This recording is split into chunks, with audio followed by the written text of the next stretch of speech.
Olá, seja muito bem-vindo, bem-vindo ao Aqui Tem Vaga, nosso espaço semanal que fala sobre carreira, mercado de trabalho. Você já ouviu falar da sigla OKR? Sabe o que significa, quais são os fundamentos, o método em si dentro de uma empresa e também os benefícios, claro, dela?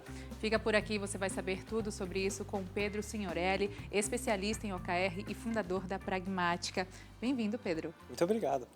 Então, vamos começar pelo começo, né? O que é essa sigla, o que ela representa em termos gerais, Pedro? Bom, OKR, o O significa objetivo, né, vem do inglês objective, e o KR vem do inglês também Key Results, então são resultados-chave. Então, OKR é uma ferramenta de gestão que trabalha com essas duas frentes, né, em conjunto, objetivos e resultados-chave. Né?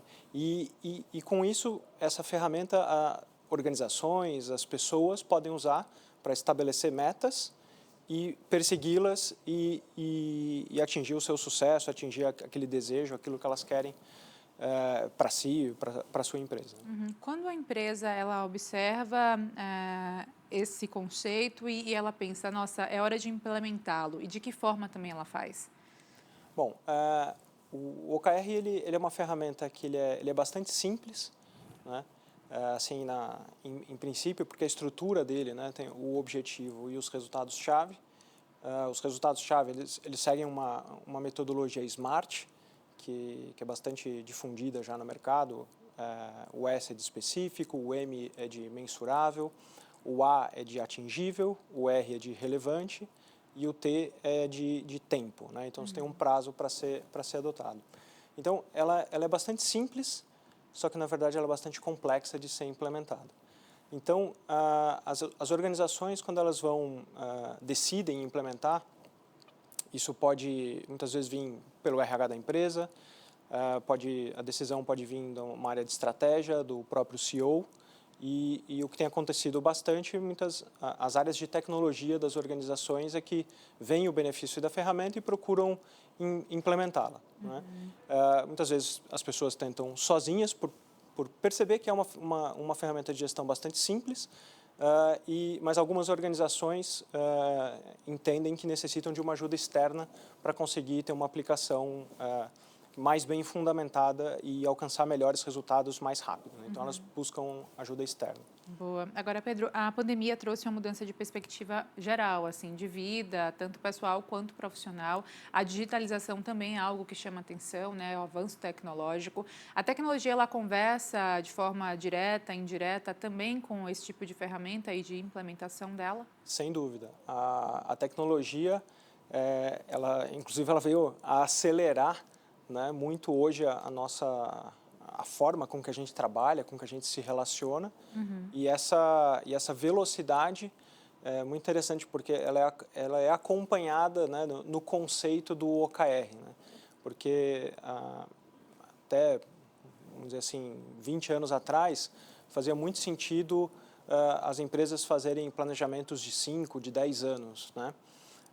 E aí, com a pandemia, a gente a cada mês tinha que mudar a direção, né, da execução do plano, da estratégia e coisas do gênero. Então, tanto a pandemia acelerou muito, né, a situação de incerteza, de volatilidade, quanto a tecnologia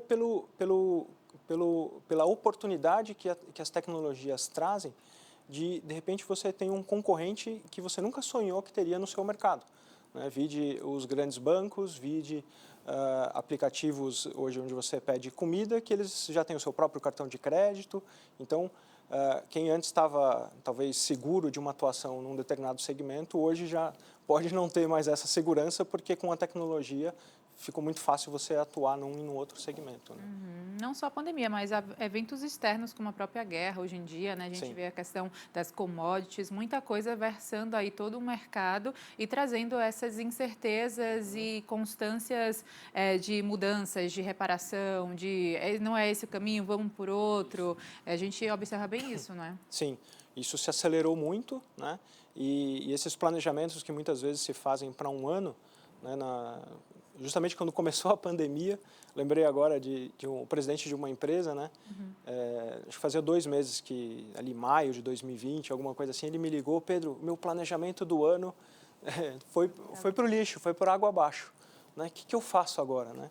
Então, o OKR ele tem essa visão, né, de flexibilidade, de você fazer um planejamento no curto prazo, sem perder, obviamente, a visão de mais médio e longo prazo da organização, mas essa visão de curto prazo te dá uma capacidade de reação e de se adaptar ao contexto em que você está vivendo, né, e corrigir a rota do plano de execução da sua estratégia. Né? Boa, bem interessante. Falando de skills, hoje a gente fala muito sobre as softs, principalmente, as hards também, mas as softs preponderam aí nesse sentido de importância porque, né, as relações socioemocionais, as relações humanas estão cada vez mais em evidência.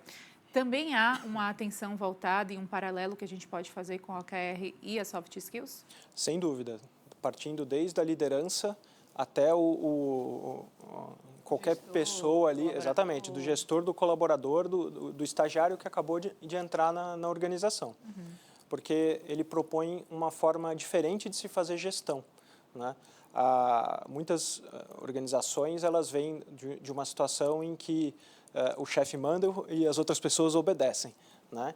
E o OKR ele tem na gênese, né, a participação do colaborador, do contribuidor individual na construção do plano de execução da estratégia. Então, é o que se fala, né, não só o top-down da organização, que vem lá do C-Level, que tem esse papel, né, de pensar primariamente na estratégia, no futuro da empresa, mas também o bottom-up, né, quer dizer, que vem de baixo de uma estrutura hierárquica, né, dos contribuidores individuais, a participação na construção, sim, tá bom, como é que nós vamos entregar esta estratégia? Né? Então, isso é um diferencial muito grande. E as organizações têm dificuldade, umas mais, outras menos, em trabalhar com isso. Né? Startups já nascem assim mais horizontalizadas e organizações já há mais tempo estabelecidas, elas têm, em geral, mais dificuldade, mas elas estão abertas e cada vez mais organizações já de há mais tempo de atuação no mercado estão adotando o OKR. Interessante ver essa perspectiva de hierarquia, né? Não mais só vertical, como você falou agora, horizontal, realmente chama atenção essa mudança do protagonismo do colaborador. Isso, porque o líder, ele não mais exerce, dá ordens e coisas do gênero, né? Mas a forma com que o líder atua tem que ser muito mais numa perspectiva de liderança facilitadora, né, que traz as pessoas para construir aquele plano e aí isso na veia o soft skill, né? Porque você dá uma ordem e sai e espera ver o negócio concluído. Não é assim. Né? Você traz as pessoas, aí você precisa comunicar adequadamente, você precisa entender o momento de cada um, né, dos colaboradores do seu time. Né? Por quê? Porque você entendendo, falando do líder, né? Claro. Ele compreendendo melhor como está cada um dos colaboradores, né? Ele consegue ajudar que os colaboradores deem o seu melhor, extrair o melhor, porque aí com isso mais e melhores resultados vão ser alcançados por aquele time ou pela organização. Né? Então, se exige da liderança uma mudança, né? Dá mais importância ainda para o soft skill, e também os colaboradores, porque eles vão trabalhar em equipe, né? Não só, lógico, tem funções que a pessoa vai trabalhar mais sozinha, mas tem muitos momentos que você está trabalhando com outros colegas da sua equipe e, quiçá, também de outras áreas da empresa. Né? Claro. Quando a gente olha assim, por exemplo, imaginar um cenário de duas empresas, uma que utiliza dos métodos do OKR, outra que não. Quais são as vantagens e desvantagens para aquela que não adota essa metodologia? Em qual velocidade a gente vai acompanhar, quem sabe, né, uma maioria das empresas utilizando dessa maneira de gestão, enfim, de aproximação aí dos pares e do gestor? Eu acho que é uma tendência, assim, é um caminho sem volta. Né? Esse formato mais colaborativo de gestão, né? De definição de quais são as prioridades, de trazer efetivamente foco para as coisas, para aquilo que é mais importante ser executado, todo mundo estar alinhado.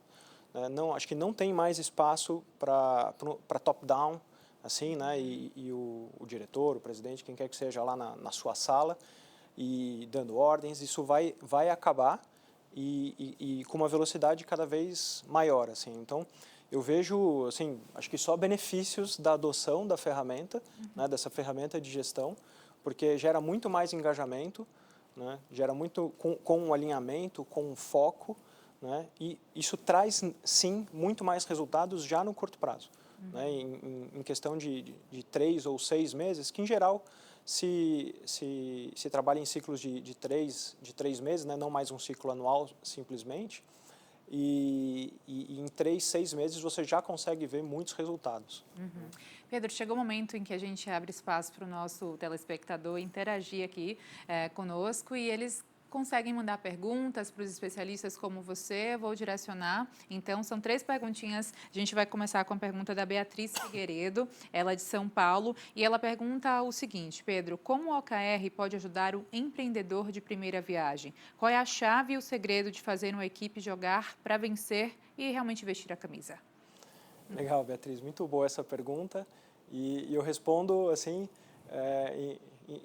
como assim, em causa própria, né? Porque eu sou um empreendedor de primeira viagem, né? Eu nunca pensei em empreender na minha vida, né? E quando eu tive o contato com o OKR, que eu comecei a entender esses conceitos e aplicar, depois eu acabei achando que eu deveria sair de onde eu estava para me dedicar a isso, né? Então, eu pulei nessa piscina, né, do empreendedor e espeto, né, em casa de ferreiro, né, o espeto é de ferro também, né? Então, uso o OKR para você, né? Eu, no caso, eu atuo, ou pelo menos no início, né, sozinho, né? Mas se você tem uma pequena equipe, né, defina 1 ou 2 objetivos, não defina muitos, né, objetivos, escolha as métricas-chave, né, os resultados-chave, né, e aí você constrói o plano de execução e trabalha incansavelmente, né, com muita disciplina e vai ajustando a execução do teu plano com essas métricas, esses resultados-chave que vão te mostrar se você está no caminho certo ou não, né? É natural que você erre, vai errar mais no início e depois você tem que ir aprendendo a cada ciclo e ir corrigindo a rota, né? E é assim que eu aplico isso na minha empresa, na minha vida pessoal também. Boa. Beatriz, respondido então para você. A gente segue aqui e você já deve ter percebido na sua tela o e-mail aquitemvaga@band.com.br. Manda para a gente sempre a sua dúvida, a sua questão, que a depender, claro, da pauta, nós vamos aqui direcionando para os nossos especialistas. Será sempre bom ter a sua interatividade, a sua participação conosco. Além da Beatriz, também temos aqui o Arthur Lima e ele pergunta o seguinte: Pedro, como manter um time engajado após o período de home office? Arthur, um desafio, hein? Porque as pessoas não querem mais voltar para o escritório, né? Então, você precisa manter, né, ou recuperar, né, a depender da situação, né, o engajamento do time. E eu, pessoalmente, eu trabalho isso nos meus clientes, que o OKR é uma ferramenta muito boa para te ajudar nessa agenda, né? Então, e esse foi um desafio, né, dos líderes, né, das pessoas de maneira geral, que antes tinha, né, o colega do lado aqui, você podia levantar e tomar um café com ele e discutir as tarefas, discutir as ações, né, que estão em curso, né, os projetos que precisam ser executados, né? Mas quando você tem um OKR definido, né, um dos princípios do OKR é que você usa de transparência, né, daquele OKR para as pessoas, né? Então, existe um elemento fundamental que se trabalha com o OKR, que é confiança, né? Então, você define o objetivo, você define os resultados-chave e você confia, né, que as pessoas, né, você deixando transparente aquilo, né, as pessoas vão trabalhar, colocar os seus melhores esforços para entregar aquilo que precisa ser entregue ou ajustar a rota se não estiver trazendo resultado, né? E com os encontros regulares, e aí você fala no online mesmo, né, não precisa ser presencial, né, você vai fazendo o acompanhamento de como as coisas estão acontecendo, mas você dá autonomia para as pessoas, né? Você não precisa ficar fazendo microgerenciamento, né? E isso engaja muito as pessoas, né? Quando você deixa as pessoas trabalharem, né? Você não precisa ficar controlando as pessoas, né? Pois é, né? O protagonismo que a gente já comentou por aqui. Arthur, respondido para você. A gente segue ainda com o Paulo Campos, ele que pergunta o seguinte, e fala também: minha equipe sofre com muitas baixas e pedidos de demissão. Que ferramentas podem ser utilizadas para motivar esses profissionais? Essa é uma dor, né, de diversas organizações. Quem acompanha especialmente, né, o mercado tem visto muitas demissões, especialmente em startups, né, ou scale-ups, mas não é privilégio ou uma questão limitada a elas, né, a gente vê isso de maneira geral.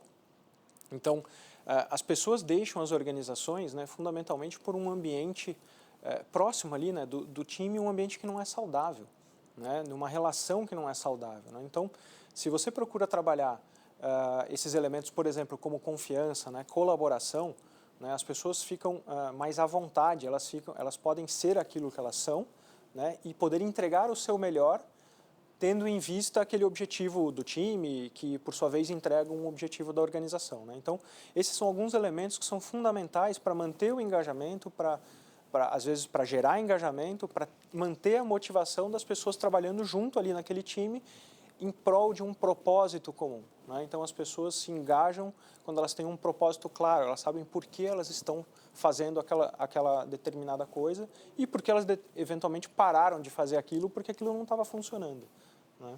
Paulo, respondido, portanto, para você. Muito obrigada, não só ao Paulo, mas também às outras participações. Aqui tem vaga@band.com.br, é o nosso e-mail. Conto também com a participação de demais que possam estar assistindo sempre o Aqui Tem Vaga.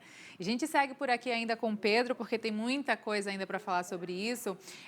Vou trazer uma provocação de uma frase do Steve Jobs, que também fala muito sobre algo que versa aí o OKR, o foco, né? O Jobs fala o seguinte: as pessoas pensam que foco é dizer sim para a coisa que você deve focar, mas foco é dizer não para as centenas de outras boas ideias que existem. Ou seja, a gente tem uma mudança de perspectiva e por aí essa provocação eu deixo agora nas suas mãos para a gente poder interpretar também, né? Foco é determinante, não é, Pedro? Sem dúvida, e é um dos elementos básicos assim do OKR. E apesar de básicos, né, eu falei no início, né, que o OKR ele é simples, né, no seu formato, mas ele é muito complexo de se colocar na prática. Por quê? Porque a gente tem muita dificuldade em dizer não. Uhum. E especialmente os executivos que falam assim, precisa fazer isso, precisa fazer aquilo, precisa fazer aquele outro. Mas não dá, né? Tem uma limitação de capacidade, né? Então você precisa aprender a dizer não.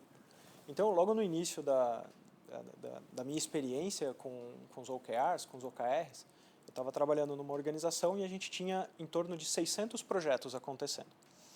E aí a gente começou a discutir os OKRs e a gente começou a olhar os projetos que estavam acontecendo e falou assim, não, mas esse projeto aqui, qual o OKR que ele empurra, né? que ele ajuda a entregar, né? Então, essa pergunta é assim, bom, um OKR é uma prioridade da organização, então esse projeto aqui ele tem que entregar alguma prioridade da organização. E a gente começou a ver, esse projeto aqui não ajuda esse OKR, não ajuda esse, então por que a gente está executando? Né?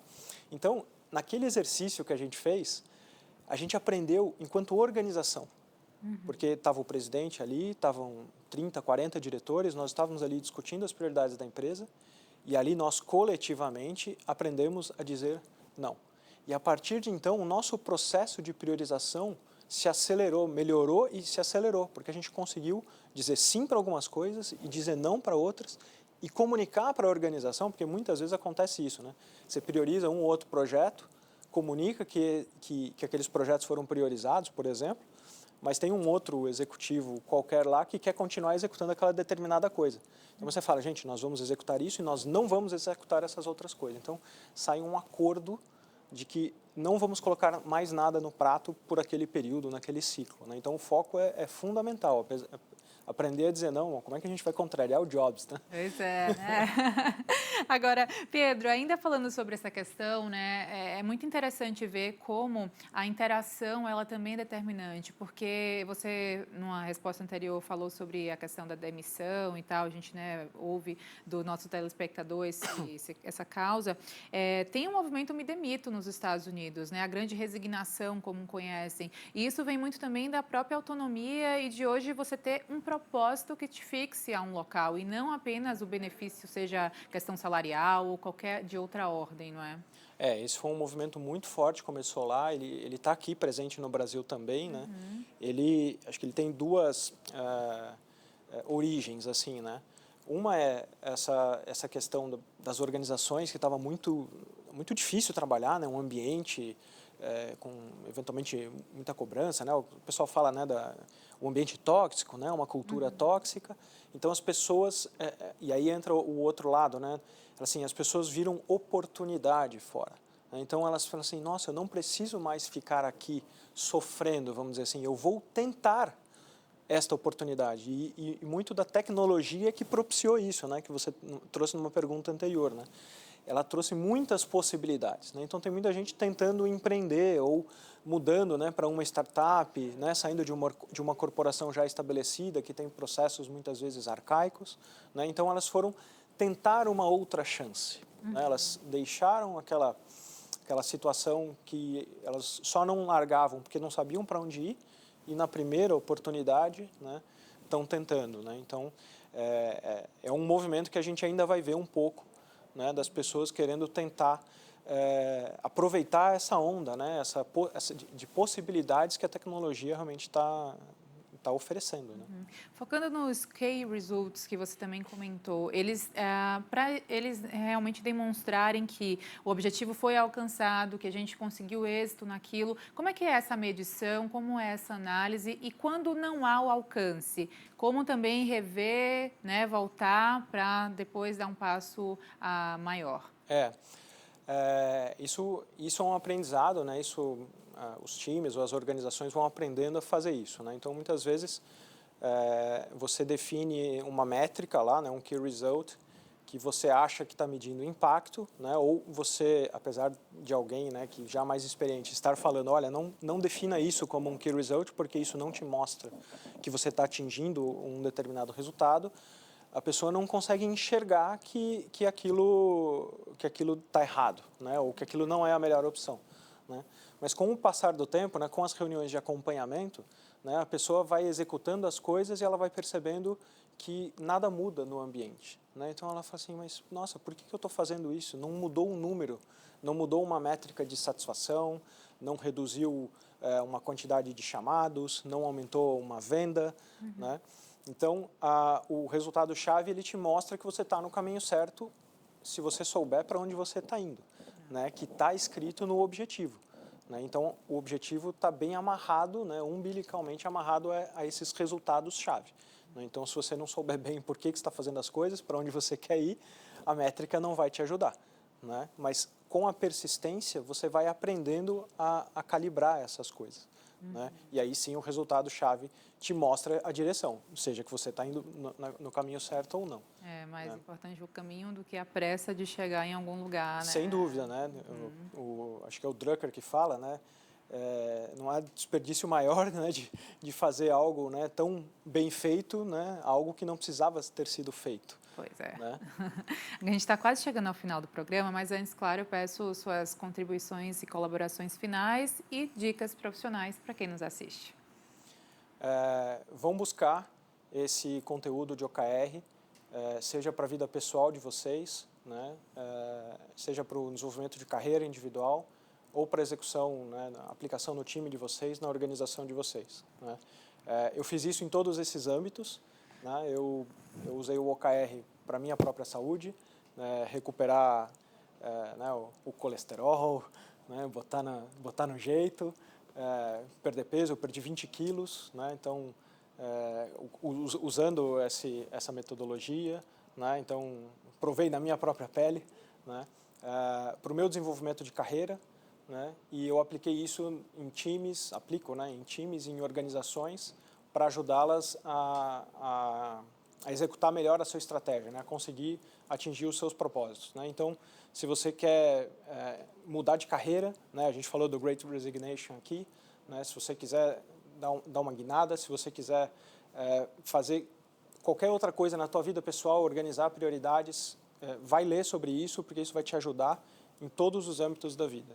Né? Pedro Signorelli, muito obrigada por suas contribuições. Bom tê-lo aqui conosco. Ótimo trabalho sempre para você e até a próxima, Pedro. Muito obrigado pela oportunidade. Obrigada.